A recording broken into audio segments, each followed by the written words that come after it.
안녕하세요. 옛이야기입니다. 오늘도 와주셔서 감사합니다.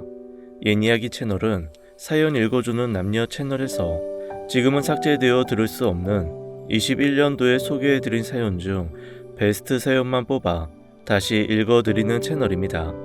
구독과 좋아요 부탁드리며 오늘의 사연 바로 시작하겠습니다. 명절마다 노처녀들은 귀에 딱지가 생길 정도로 듣는 소리가 있습니다. 너 언제 시집 가니? 남자는 있니? 언제 결혼해서 애 낳을래? 이번 명절에도 그 지겨운 소리에 해방되고 싶어서 평소 친구처럼 지내는 제주도에 사는 막내 이모네 집으로 여행이 아닌 피신을 왔어요. 자, 영아, 너 잔소리 듣기 싫어서 온 거구나? 그래, 알았다. 이모네 집에 와 있는 동안 자유롭게 쉬다 가렴.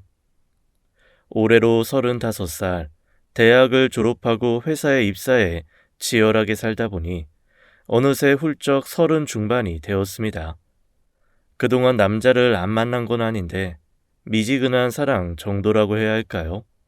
20살에 홍역처럼 알았던 첫사랑의 기억이 너무 강렬해서인지 그와의 사랑이 미완성으로 끝나서인지 연애에 흥미가 안 생기더라고요.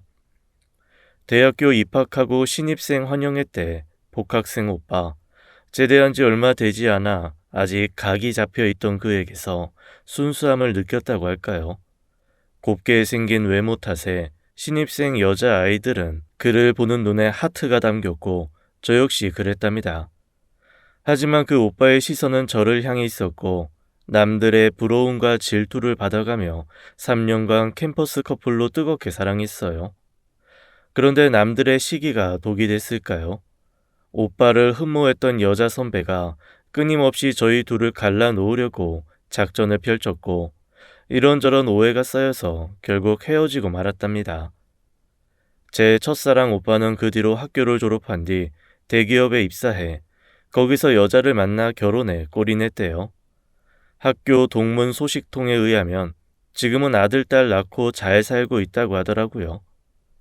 저는 그 오빠와 헤어진 후로 더 사랑하는 남자를 만날 수 있을 거야 라고 자신만만했는데 15년이 지난 지금 오빠만큼 사랑했던 사람이 없었던 것 같아요. 그때 연애가 제 인생의 가장 찬란한 순간으로 기억되니까요. 밤은 길고 밤하늘에 별이 반짝반짝하게 비치니 첫사랑 오빠 생각이 더 간절해지더라고요. 일상에서 벗어나 여유가 좀 생기고 더욱 생각이 많이 나요. 잠도 안 오고 생각만 많아져서 양 1마리, 양 2마리 새고 있는데 이모가 방문을 두드리더라고요. 지영아, 잠 안 오면 이모랑 나가서 밤 산책할까? 응, 좋아 이모. 밤하늘의 별을 따라 이모랑 나란히 걷고 있으니 제 마음을 더 자세히 들여다보게 되더라고요. 그 답답한 마음을 누구한테라도 털어놓고 싶었습니다. 이모, 어느 정도 사랑하면 결혼할 수 있는 걸까? 그냥 대충 호감이 있고 조건만 맞으면 결혼해도 될까? 후회하지 않을까? 너 대학교 신입생 때 사귀었던 첫사랑 오빠 아직도 못 잊는 거지? 맨날 이모한테 사랑 타령하더라. 저번에 왔을 때 술에 취해서도 그 오빠랑 헤어지는 게 아니었다는 등 그런 소리나 하고. 글쎄 모르겠어. 안 가본 길이라 아쉬운 건지 아니면 그 오빠가 하늘이 정해준 내 인생의 반쪽이었는데 내가 그걸 놓쳐서 후회하는 건지. 아무튼 어떤 남자를 만나도 그 오빠랑 비교되고 결국 그 첫사랑 오빠만 생각나네. 내가 지독한 첫사랑을 했나 봐. 그래 맞아. 첫사랑은 기억은 강렬하고 그 흔적은 오래 남아있지. 이모도 그랬으니까. 이모도?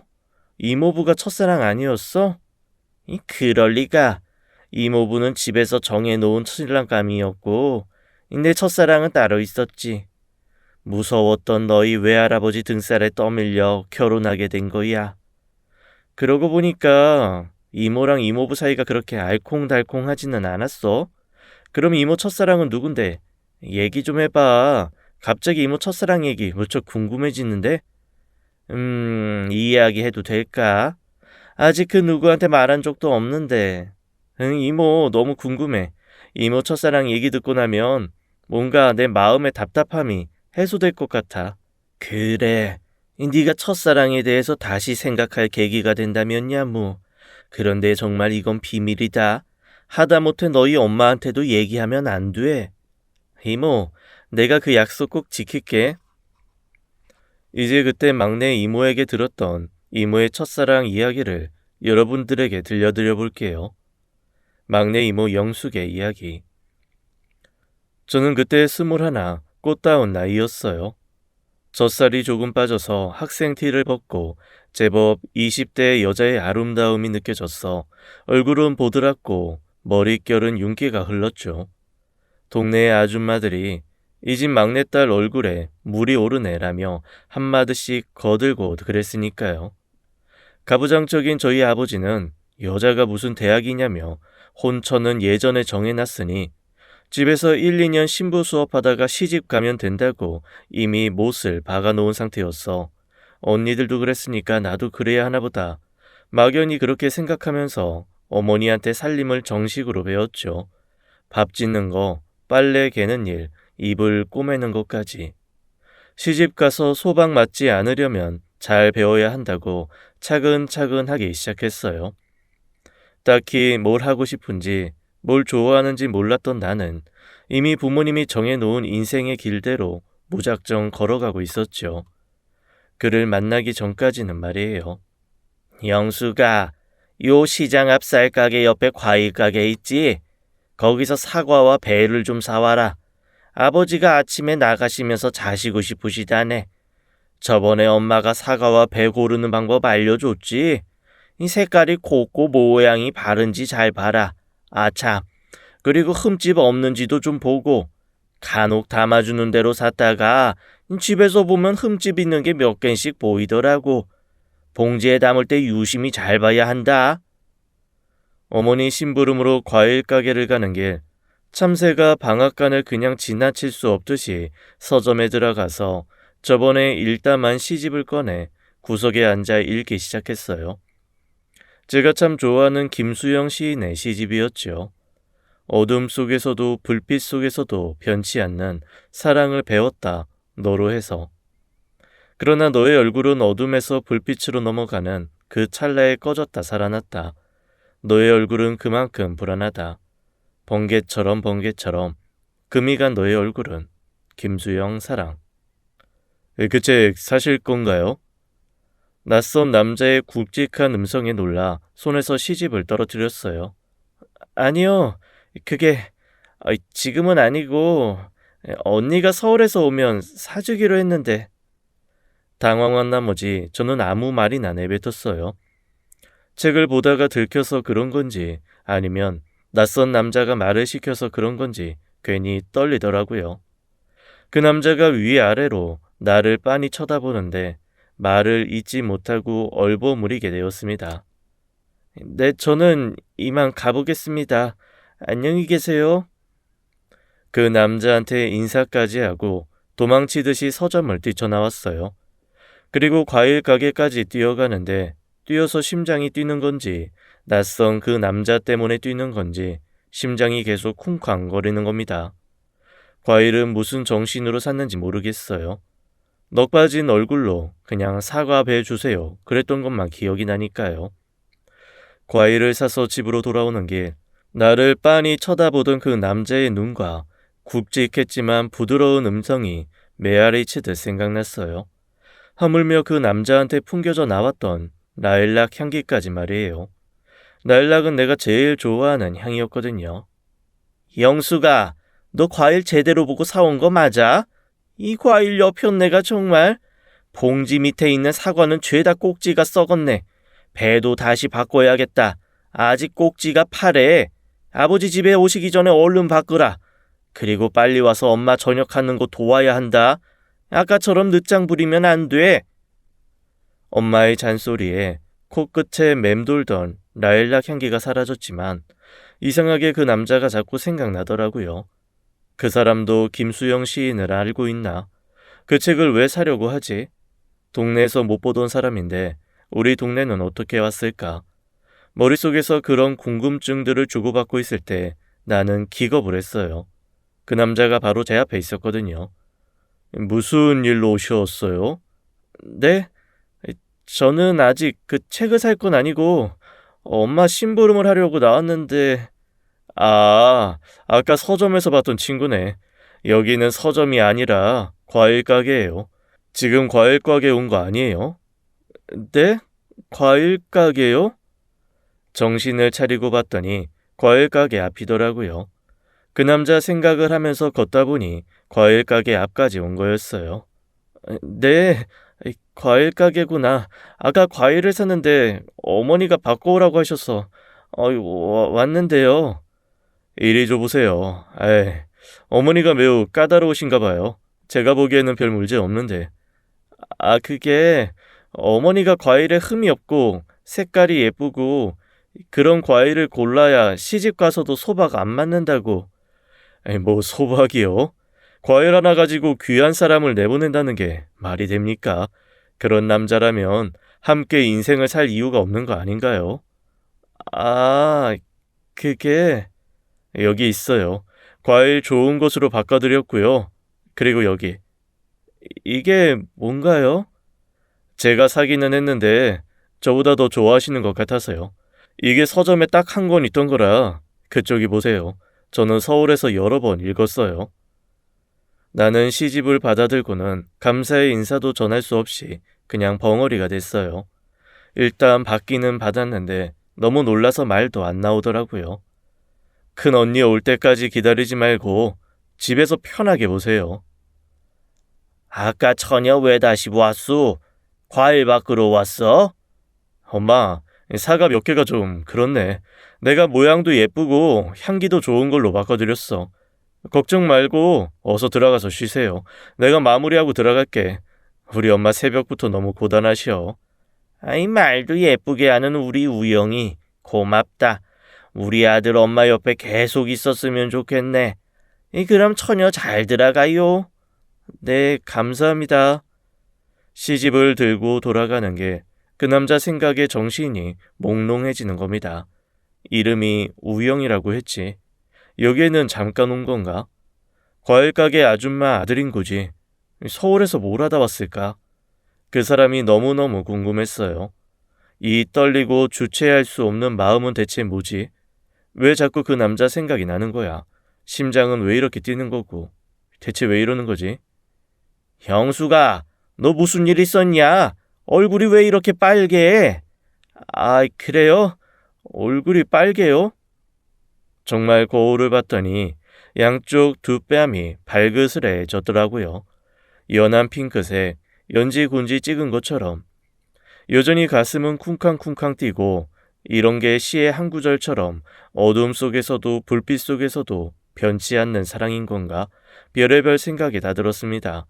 그런데 한 가지 확실한 건 자꾸 그 남자 생각이 난다는 거였죠. 아무리 다른 생각을 하려고 노력해도 오로지 그 사람 생각뿐이었어요.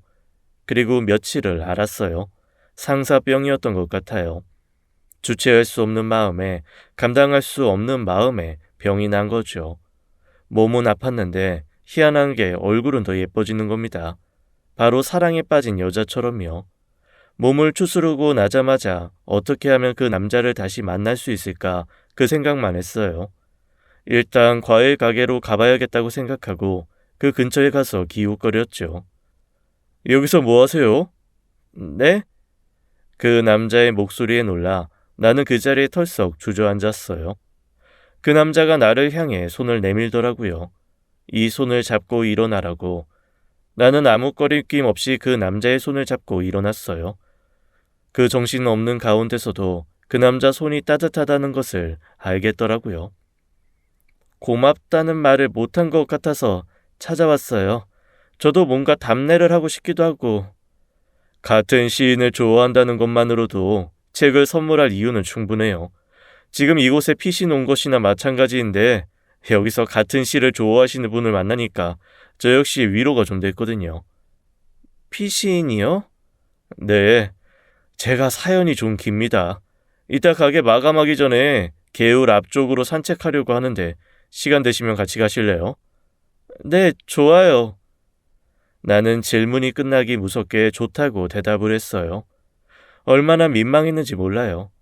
근데 그 남자는 그런 내 모습이 귀여웠는지 막 웃더라고요. 우리는 같이 걸으면서 처음 보는 사람이 아닌 것처럼 많은 이야기를 나눴어요. 그 남자 발걸음, 왼발 오른발에 맞춰서 걷는데 그것만으로도 너무 가슴이 설레는 겁니다. 쿵쾅대는 내 심장 소리를 들을까봐 얼마나 신경이 쓰였는지 몰라요. 그날을 계기로 우리는 데이트를 시작했어요. 그 남자의 이야기를 듣고 있는데 시간 가는 줄 몰랐거든요. 함께 이야기를 나누고 있으면 내가 살아있다는 느낌이 들었어요. 이름은 김우영. 과일가게 집 무녀 동남인 그는 서울에서 대학교를 다니다가 잠시 내려온 거라고 했어요. 민주주의 운동을 열심히 했다고 하더라고요. 나이는 나보다 2살 많은 오빠였고 중학교 때부터 서울로 유학을 갔던 터라 같은 동네에 살았었는데도 서로 몰랐더라고요. 우영 오빠는 참 따뜻하게 소중한 게 무엇인지 아는 사람이었어요. 특히 저를 참 귀하게 여겨줬죠. 우리 아버지 같으면 어디 여자가 남자 그림자를 밟냐고 호통을 쳤을 텐데 오빠는 늘 내 손을 잡고 마치 한 걸음처럼 나란히 걸어갔어요. 반대편에 사람이 오면 혹시라도 부딪힐까봐 막아서서 나를 보호해주고 바람이 불면 내가 추울까봐 바람의 반대 방향으로 위치를 바꿔줬죠. 작고 소소한 행동 하나하나가 그냥 다 감동이었어요. 오빠를 싫어할 이유는 단 하나도 없었죠. 알면 알수록 더 사랑하게 됐고 마음은 깊어졌어요. 오빠 역시 나를 만나서 이념 같은 복잡했던 마음이 정리되면서 한층 얼굴이 밝아졌어요. 그리고 나에게 공부도 권하더라고요. 여자도 기회가 되면 공부해야 한다면서 서울에서 가져온 이런저런 책들을 빌려줬죠. 오빠는 내 첫사랑이자 내 인생에 나타난 구세주라고 할까요? 인생을 어떻게 살아야 할지 모른 채 그냥 부모님 뜻대로 살았던 내게 인생이란 어떤 것인지, 어떻게 살고 싶은지 그런 것들을 꿈꾸고겠죠. 오빠를 알수록 오빠를 사랑할수록 나의 인생은 더욱 풍요로워졌어요. 그렇게 내 인생에서 가장 찬란한 시간을 보내고 있었는데 아버지는 천청병력 같은 얘기를 하시는 거예요. 명숙이, 네 혼처 결정됐다. 추운 거만 지나면 홀레 올리자. 네? 결혼이요? 그래, 너도 이제 결혼해서 가정을 일궈야지. 준비해라. 아버지, 저 결혼 안 하고 싶어요. 어머, 얘 영수가, 이 아버지한테 무슨 소리냐? 이상한 소리 하지 말고 어서 들어가. 아버지의 불같은 성격을 아는 어머니는 나를 꾸짖으면서 상황을 종료시키더라고요. 저는 갑자기 닥친 상황에 절망스러웠어요. 화가 나고 답답하고 막막하고 어떻게 해야 할까 많은 생각이 오고 가는데 어머니가 제 방문을 열고 들어오시더라고요. 영수가, 우리 집에서는 아버지 뜻을 거스르는 것을 안 되는 거 알고 있지? 너희 언니들도 오빠들도 아무도 아버지 뜻을 거역한 자식이 없어. 네가 아버지 뜻을 어기면 이 엄마 제대로 못 산다. 자식 어떻게 가르쳤냐고 바로 엄마한테 뭐라고 하실 거야? 어머니, 저 싫어요. 저 사실 좋아하는 사람 따로 있단 말이에요. 뭐라고? 너 그게 무슨 말이야? 너 요새 그래서 그렇게 자주 나가고 늦게 들어오는 게 그 사람 때문이냐? 제가 어떤 삶을 살아야 할지 알려준 사람이에요. 제가 처음으로 마음을 준 사람이라고요. 저 그 사람이랑 인생을 함께하고 싶어요. 얘가 무슨 소리야? 이 아버지라도 아시게 되는 날에는 너랑 나랑 다 이 세상 사람 아니다. 이상한 생각하지 말고 당장 마음 접어. 너 그리고 내일부터 외출 금지야. 나는 다음 날부터 집 밖으로 한 발자국도 나갈 수 없었어요. 그야말로 감금 생활이었죠. 우영 오빠가 나를 기다릴 텐데 그 사람이 내 걱정을 할 텐데 나도 너무 보고 싶은데 정말 미칠 것만 같았어요. 하지만 어머니는 온종일 나를 감시했고 도저히 나갈 수 없었죠. 몇 번 몰래 나가려다가 걸리기도 하고 식음을 전폐하며 호소했지만 독하게 마음을 먹은 어머니는 틈을 주지 않았어요.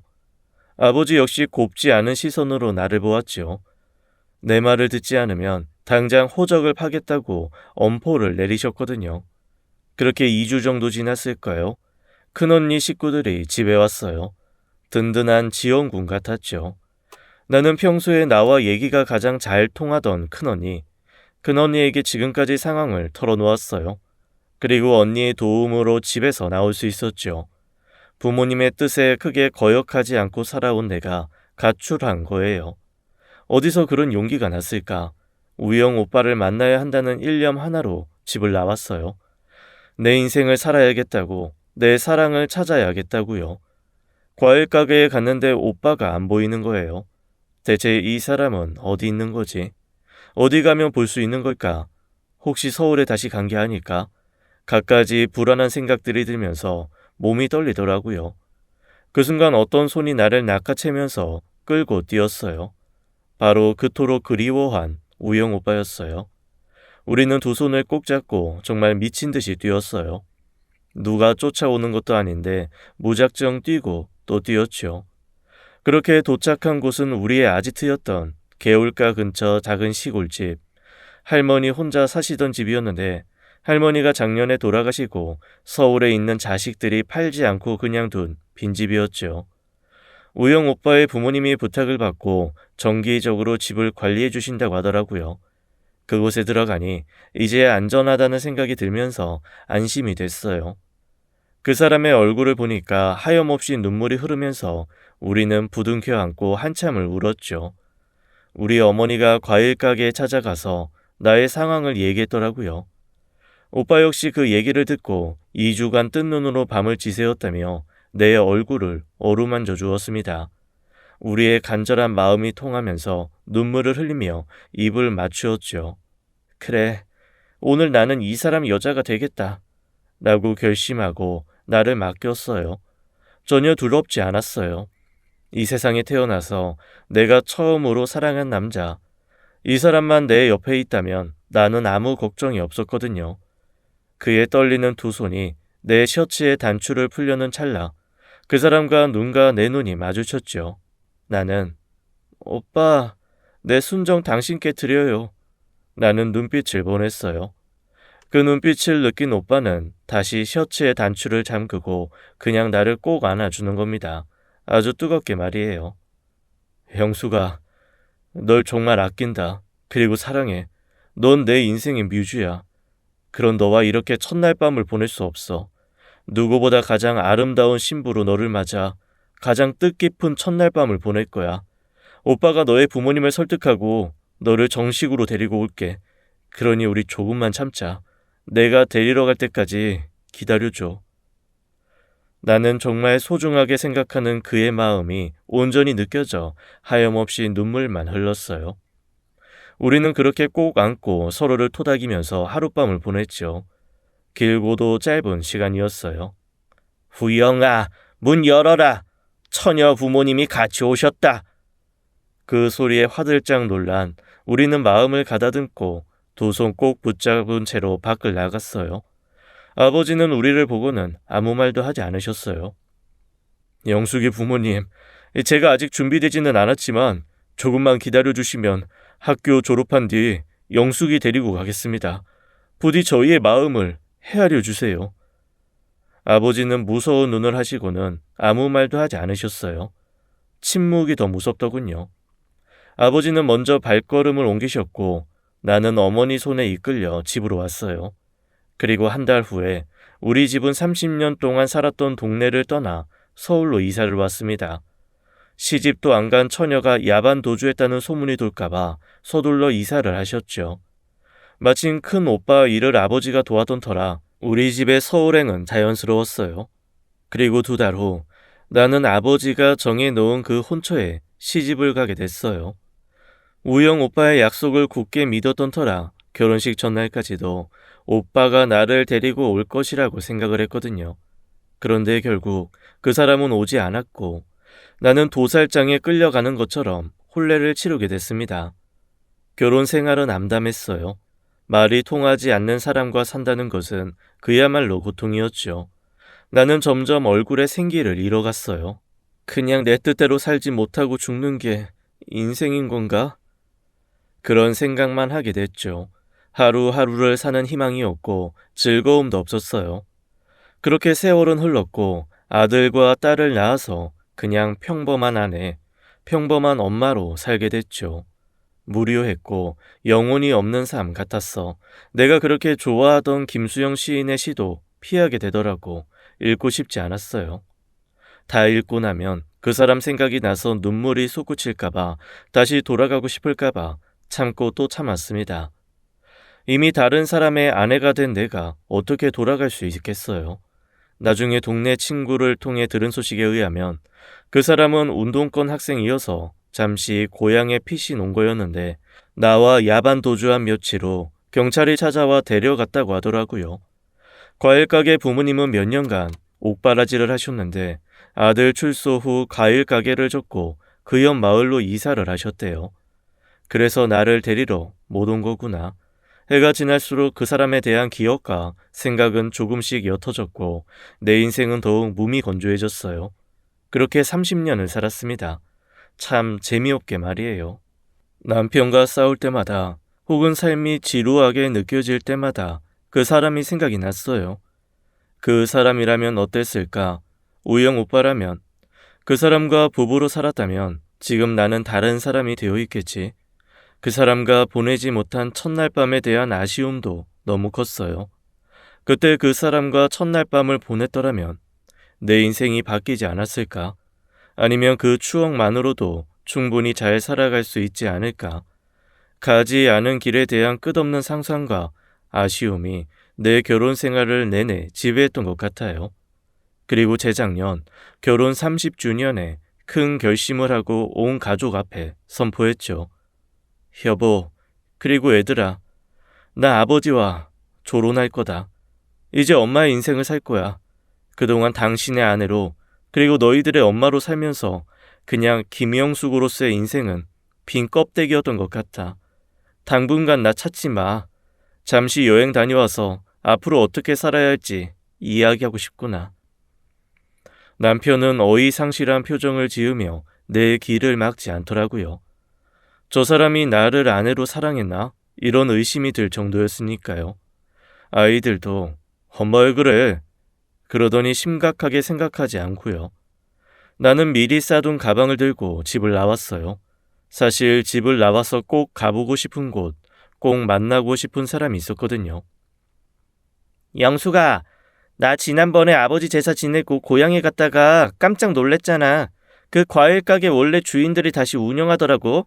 그 예전에 너한테 시집 줬던 서울 대학생 오빠 있잖아. 뭐 지금은 아저씨지만 하여튼 그 사람이 과일 가게 운영하는 것 같아. 그 어머니가 할머니가 돼서 과일 가게 같이 지키고 계시더라. 친구를 통해서 그 사람의 소식을 듣는데 갑자기 세상이 멈춘 것 같았어요. 그래, 이제 내 인생의 마지막 기회다. 그동안 그리워했던 그 사람을 만나러 가야겠다. 용기가 생기더라고요. 고속버스를 타고 그 사람을 만나러 가는 길, 나를 알아볼 수 있을까? 나를 알아보지 못하면 어쩌지? 나는 그동안 무수히 얼굴을 떠올려서 그런지 오랜 시간이 지났지만 첫눈에 알아볼 수 있을 것 같았어요. 많은 생각이 교차하며 어느덧 버스는 그 동네에 도착했죠. 동네는 많이 개발되고 바뀌었지만 나는 과일 가게를 금방 찾아갈 수 있었어요. 그렇게 도착한 과일 가게 앞, 그 사람이 고생을 많이 해서인지 많이 늙고 야이웠더라고요.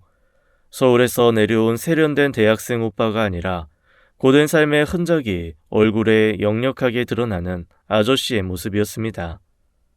오빠, 저 영숙이에요. 오빠 꼭 한 번 더 만나고 싶어서 이렇게 찾아왔어요. 오빠는 처음에 나를 못 알아봤는지 갸우뚱하다가 내 얘기를 듣고 너무 놀라더라고요. 그리고 내 이름은 단번에 기억하고 바로 대답을 해주었어요. 내가 데리러 간다고 했는데 네가 와주었구나. 고맙다. 오빠와 나는 처음 데이트했던 그 개울가로 갔어요. 지금은 개발돼서 개울 옆에 멋진 공원이 생겼더라고요. 물길 따라 공원을 걸으며 우리는 지난 세월의 공백을 전혀 느끼지 못하고 이야기를 나눴어요. 그 사람은 몇 년간 감옥에서 고초를 겪으면서 몸이 많이 상했다고 하더라고요. 출소 후 불의의 교통사고까지 나서 한쪽 다리도 절개되고요. 부모님이 하나밖에 없는 아들 이러다 잃게 될까봐 걱정됐는지 학교를 중퇴시켰다는 겁니다. 그리고 다시 고향에 내려와 부모님 일 도우며 살다가 몇 해 전에 다시 이 동네 과일 가게를 열게 됐대요. 그리고 부모님이 동네에서 눈여겨보던 참한 색시감도 결혼도 했고 그렇게 자식 낳고 살고 있다고 하더라고요. 출소 후에 너를 찾아 가려고 했는데 몸이 너무 상해서 갈 수가 없었어. 그리고 사고 당한 이후에는 내 처지가 너무 초라해서 갈 수가 없었고 변명같이 들리겠지만 미안하다. 약속 못 지켜서. 그리고 아주 그리웠어. 그냥 눈물이 났어요. 이제 그 시절 영숙이로 돌아갈 수 없다는 것과 내 눈앞에 초라해진 이 사람과 그리고 나의 모든 상황이 교차되면서 어떤 감정인지 잘은 모르겠는데 그냥 눈물이 계속 흐르더라고요. 오빠, 정말 많이 그리웠어요. 오빠는 제 첫사랑이었거든요. 그 사랑을 못 잊고 그 감정들을 정리 못한 채 여태껏 살았네요. 가정을 일구고 살았지만 저는 그 안에 온전히 다 없었어요. 일부는 아직도 그 첫사랑을 그리워하는 영숙이로 남아있었죠. 꼭 한번 만나고 싶었어요. 왜 나를 데리러 안 왔냐고 원망도 하고 싶고 무슨 일이 있었냐고 걱정도 하고 싶고 저처럼 살면서 제 생각은 했는지 묻고도 싶고요.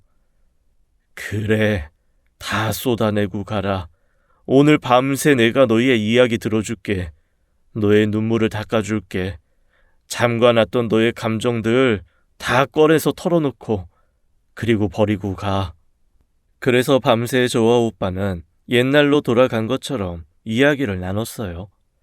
처음에는 어색할 줄 알았는데 이야기가 술술 나오더라고요. 어떤 얘기를 할 때는 웃다가 그리고 또 울다가 그러면서 나는 내 속의 깊은 곳에 있는 감정들까지 다 꺼내서 소진하고 있었습니다.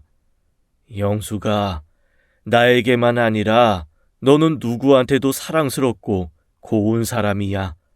아마 너의 신랑에게도 그럴 것이다. 어쩌면 반쪽만 있는 네가 온전하게 오기를 계속 기다리고 있는지도 몰라. 나는 너에게 스쳐가는 사람이야. 이제 나를 스쳐보내고 자유롭게 사랑하고 마음껏 행복해라. 네, 그럴게요. 이제 추억은 가슴에 묻고 제 인생을 살 수 있을 것 같아요. 내 첫사랑 우영 오빠, 이제 안녕. 다음 날이 되고 우리는 악수하고 헤어졌어요. 야반 도주한 다음 날 헤어졌을 때는 온몸이 부서지는 듯 아팠는데 이번에 헤어질 때는 정말 제대로 된 마지막 같았어요. 이제 내 첫사랑은 온전히 가슴에 묻고 살 수 있겠더라고요. 며칠 더 혼자 여행을 즐기다가 집으로 돌아왔어요. 남편이 돌아온 나에게 그러더라고요. 당신이 항상 옆에 있어서 나는 몰랐는데 당신 빈자리를 느끼고 나니까 내가 당신을 얼마나 사랑하는지 알겠더라. 우리는 부모님이 정해주신 대로 만나서 뜨겁게 열렬히 사랑해서 결혼한 건 아니지만 그래도 자식들 낳고 살부대 끼며 살면서 내 인생의 사랑은 당신 단 한 명뿐인 것 같아. 저는 그 고백을 듣고 지난날에 갇혀서 지금의 사랑을 제대로 느끼지 못했던 것에 반성했어요. 그리고 저도 말했죠. 여보, 나도 당신 사랑해요. 사랑하고 있었는데 나도 미처 몰라서 그동안 따뜻하게 말하지 못해서 미안해요. 그리고 저와 남편은 여기 제주도로 내려와서 처음 사랑에 빠진 연인처럼 살게 되었습니다. 젊었을 때 하지 못했던 표현들, 이야기들 마음껏 하면서 닭살 돋게 살고 있지요. 아이들도 엄마 아빠 나이 들어 주책이라고 하는데 저희는 신경 쓰지 않고 첫사랑에 빠진 것처럼 행복하게 살고 있어요. 여기까지가 제 이모의 이야기입니다. 이모, 정말 서프라이징한 얘기다. 우리 이모 정말 대단해. 지영아, 내가 이런 비밀스러운 이야기를 너한테 털어놓는 것은 첫사랑에 대한 아쉬움에 빠져서 너에게 오는 사랑을 혹은 네가 현재 받고 있는 사랑을 놓치지 말라는 거야. 아쉬움이 그리움이 되고 그리움이 사랑이 전부라고 착각할 수 있거든. 너는 이모 같은 실수를 안 하길 바라는 마음으로 길고 긴 이야기를 꺼냈어. 이모 고마워. 어려운 얘기 해줘서 정말 고마워. 내가 오늘 들은 얘기는 이 성능 좋은 국산 지퍼로 내 입을 확 잠갔다. 이모의 이야기를 듣고 그날 밤 참 편하게 잠을 잤어요. 제 속에 남아 있었던 감정 찌꺼기들이 다 나간 느낌이랄까요. 첫사랑은 물론 추억이 되어 제 가슴 속에 있는데 나머지 감정의 찌꺼기들이 남아서 나를 괴롭히는 것은 아닌지 객관적으로 생각하게 되었습니다. 저는 다음날 서울행 비행기 티켓을 끊었어요. 이모, 나 오늘 서울 올라갈게. 모레까지 있는 것 아니었어? 지금 가면 어떻게 하려고? 네 엄마 아빠뿐 아니라 친척들까지 다 잔소리할 텐데. 어제 이모랑 얘기하고 나서 생각나는 사람 한 명 있어. 빨리 만나서 내 감정이 어떤 건지 확인해보고 싶어. 이모는 떠나는 저를 꼭 안아주었어요. 이모의 품은 참 따뜻하고 포근했습니다. 이모와 이모 가족들의 배웅을 받았는데 손을 꼭 잡고 한 손으로 인사를 건네는 이모와 이모부의 모습에 미소가 지어졌습니다. 그리고 서울로 올라가서 썸남이었던 그에게 만나자고 전화를 걸었죠. 몇 번을 만나자고 해도 이런저런 핑계를 대며 거절했던 여자가 뜬금없이 전화해서 만나자고 하니 그 남자의 목소리에는 당황한 기색이 역력했습니다. 저에게 남아 있었던 감정의 찌꺼기들은 모두 도려내고 제 마음이 비어있는 상태에서 그를 다시 만나보려고요. 그의 진심이 제 마음을 얼마만큼 채울 수 있을지 확인해보고 싶었거든요.